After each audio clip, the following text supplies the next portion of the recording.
The rain started just after midnight, hammering against my bedroom window like an impatient visitor. I've always lived alone in my small apartment on the third floor of a converted Victorian house. It's cozy, just enough space for me and my endless collection of books that I've promised myself I'll read someday. My name is Alex, and I've been in this neighborhood for almost 2 years now. Long enough to know the rhythms of the place, but still new enough that some neighbors remain mysteries. One such mystery lived right across the hall. James, a quiet guy who worked some corporate job downtown. We exchanged polite nods in the hallway, occasionally complained about the building's ancient heating system, but that was the extent of our relationship. He seemed nice enough, tall with kind eyes that crinkled when he smiled, which wasn't often. I'd pegged him as straight from day one. The girlfriend who visited occasionally, the sports equipment he sometimes carried, the typical bachelor pad glimpses I'd caught when his door was open. Not that it mattered to me. I'd been single for long enough that I'd stopped actively looking, focusing instead on my writing career that was finally starting to take off. But back to that stormy night. The weather forecast had predicted a mild shower, but what arrived was a full-blown thunderstorm that shook the building's foundations. I've always had a complicated relationship with storms. I find them both terrifying and mesmerizing. There's something about the raw power of nature that puts everything else into perspective. That night, I was curled up in bed with a book, trying to ignore the increasingly violent weather outside. The wind howled through the small gaps in my window frame, creating an eerie whistling sound that made concentration impossible. Every few minutes, lightning would illuminate my room in harsh white light, followed by thunder that seemed to be getting closer and louder with each rumble. It was during one particularly vicious crack of thunder that I heard it, a hesitant knock on my door. At first, I thought I'd imagined it, but then it came again, slightly more insistent. Glancing at my phone, I saw it was nearly 1:30 a.m. Who would be knocking at this hour? Cautiously, I wrapped myself in my robe and padded to the door, peering through the peephole. There stood James, looking nothing like the composed neighbor I was used to seeing. His hair was disheveled, his face pale, and he was wearing only a t-shirt and pajama bottoms despite the building's perpetually cold hallway. When I opened the door, he jumped slightly, as if he hadn't expected me to answer. "I'm so sorry," he stammered, another crash of thunder punctuating his apology. "I know it's late, but—" He trailed off, looking embarrassed. I waited, confused but curious. I have this thing about thunderstorms. Ever since I was a kid. I usually manage, but tonight's really bad, and I just—" He looked down at his bare feet. I couldn't be alone. I tried calling my sister, but she's not answering, and I don't know anyone else in the building, and— Another boom of thunder cut him off, and I noticed how he flinched, his entire body tensing. Without thinking, I stepped aside. "Come in," I said, surprised at my own invitation. James hesitated for just a moment before slipping past me into the apartment. I closed the door behind him, suddenly very aware of how intimate my small living space felt with another person in it, especially at this hour, especially in my night clothes, especially him. "Thank you," he said, standing awkwardly in the middle of my living room. I feel ridiculous, a grown man afraid of a little thunder. As if responding to his dismissal, another lightning flash lit up the room, followed immediately by a deafening crash that made the lights flicker. James visibly jumped, his face flushing with embarrassment. "It's not ridiculous," I assured him, gesturing toward my couch. Fears don't always make logical sense. I'm terrified of elevators despite knowing all the safety mechanisms. I was trying to make him feel better, to normalize his vulnerability, but I was also acutely aware of how unusual this situation was. We'd exchanged maybe 50 words total in the 2 years we'd been neighbors, and now here he was in my apartment in the middle of the night, seeking comfort. James sat gingerly on the edge of my couch, his hands clasped tightly between his knees. "Can I get you something? Tea? Water?" I offered, not sure what the protocol was for unexpected midnight visitors seeking storm refuge. "Just company is fine," he said, attempting a smile that didn't quite reach his eyes. "I don't want to be more trouble than I already am." We sat in awkward silence for a few minutes, the storm providing dramatic background noise to our unexpected encounter. I learned that James had been afraid of thunderstorms since he was 7 when lightning struck a tree outside his bedroom window, causing it to crash through the roof. "I was fine," he explained, "but I've never been able to shake the fear. Usually, I can manage with music and distractions, but tonight. He shrugged helplessly. As we talked, I noticed James gradually relaxing, his shoulders lowering from their tense position near his ears. The conversation flowed more easily than I would have expected, moving from childhood fears to our respective jobs, our families, our reasons for living in this particular building. It was strange how quickly intimacy can develop when the usual social barriers are removed by unusual circumstances. Around 2:30 a.m., the storm reached its peak intensity. The power flickered once, twice, and then went out completely, plunging us into darkness broken only by the intermittent flashes of lightning. James made a small, involuntary sound of distress. I fumbled for my phone, turning on its flashlight. "I have some candles somewhere," I said, trying to sound calmer than I felt. The darkness had transformed my familiar apartment into something foreign and slightly threatening. I managed to locate and light a few candles, their warm glow creating dancing shadows on the walls. The effect was both comforting and strangely romantic. Not that romance was on my mind. James was straight, after all, and this was simply one human helping another through a difficult night. Still, I couldn't help noticing how the candlelight softened his features, highlighting cheekbones I hadn't really noticed before. "Thank you for this," James said softly. "Most people would have thought I was crazy and sent me away.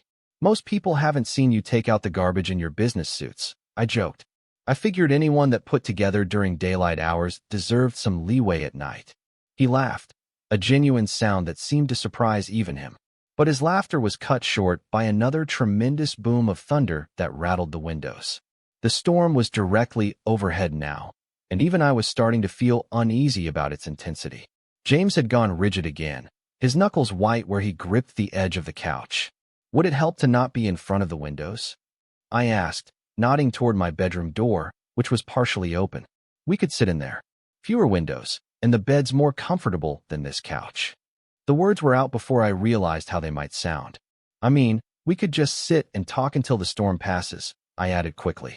James hesitated, clearly weighing his fear against the awkwardness of the suggestion. Another violent thunderclap made the decision for him. "If you're sure you don't mind," he said, standing up. My bedroom felt even smaller with two people in it. The candles I brought in cast intimate shadows across the unmade bed and the books piled on my nightstand.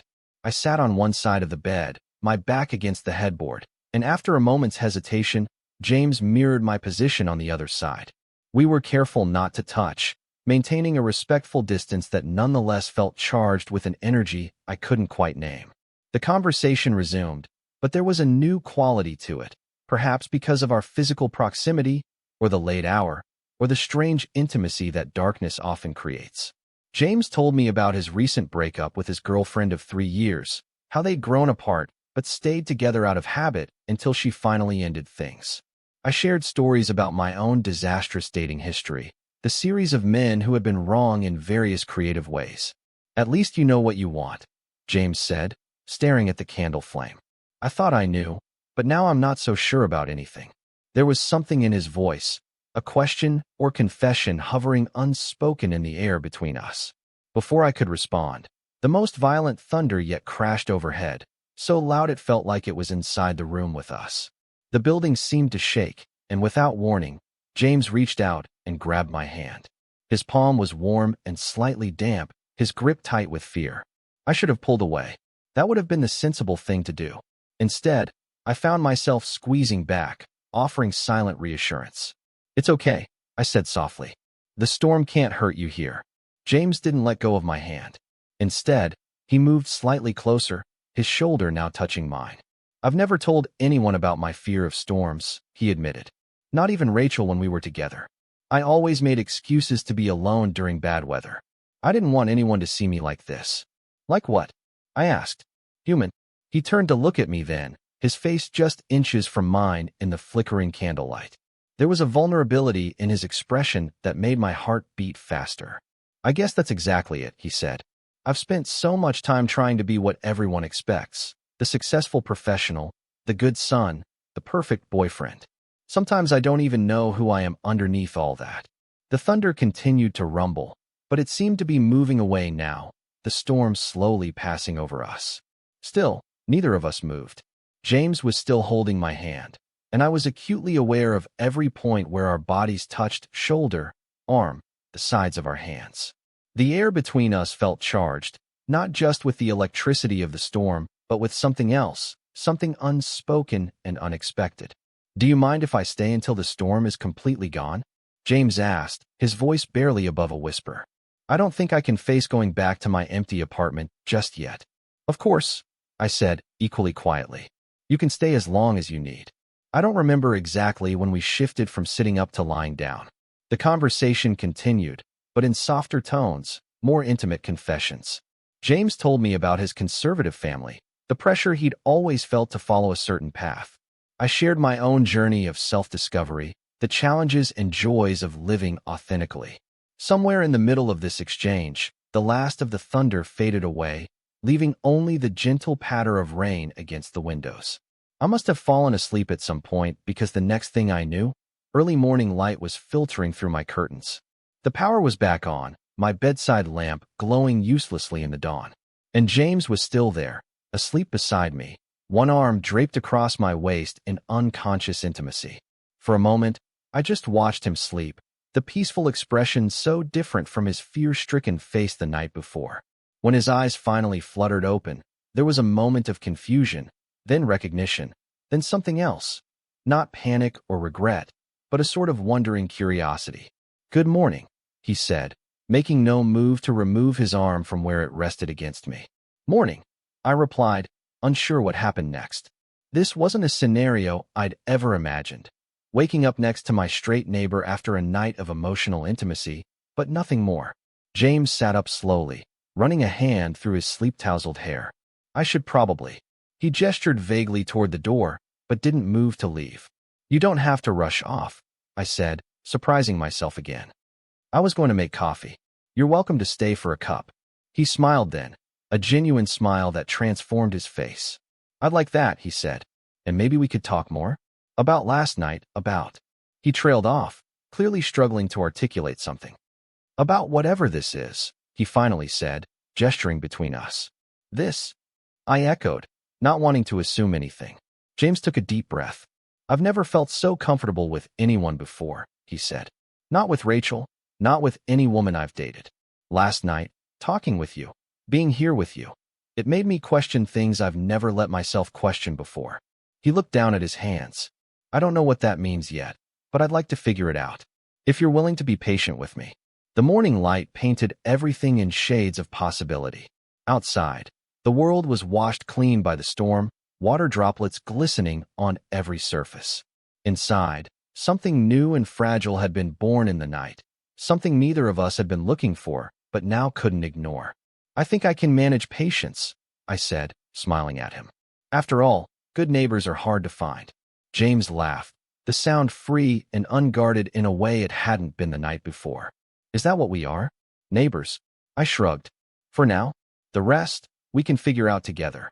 As I got up to make coffee, I couldn't help but think about how unpredictable life can be. How a violent storm could lead to such an unexpected connection. How someone you thought you had figured out could surprise you in the most profound ways. And how sometimes, the thunder that frightens us also pushes us toward the very things we need most. In the weeks that followed, James and I developed a new routine. Coffee in the mornings, dinner together most evenings, long conversations that stretched into the night. He was exploring aspects of himself he'd never allowed before, questioning the assumptions that had shaped his life. It wasn't always easy. He had moments of doubt, of fear about what his family would think, of uncertainty about his own identity. But there was also joy in his discovery, a sense of finally becoming fully himself. As for me, I was learning patience, understanding that some journeys can't be rushed. Whatever was developing between us, friendship, romance, something that defied easy categorization, it was worth giving it the time and space to unfold naturally. 2 months after that stormy night, another thunderstorm rolled through our city. This time, James didn't knock on my door. He was already there, cooking dinner in my kitchen, laughing at something I'd said. When the first rumble of thunder sounded, he tensed momentarily, then relaxed, looking over at me with a smile. "Funny how things work out," he said. "If it weren't for my ridiculous fear of storms, we might still be just nodding at each other in the hallway. I moved to stand beside him, bumping his shoulder playfully with mine. See? Sometimes the things that scare us most lead us exactly where we need to be. Outside, the thunder continued its powerful symphony, but inside, we had created our own shelter, not from the storm, but with each other. And as James reached for my hand, his touch now familiar and comforting, I realized that sometimes the most extraordinary connections begin in the most ordinary places, like a neighbor climbing into your bed during a thunderstorm, seeking refuge but finding so much more. Total _char_count, 13,476.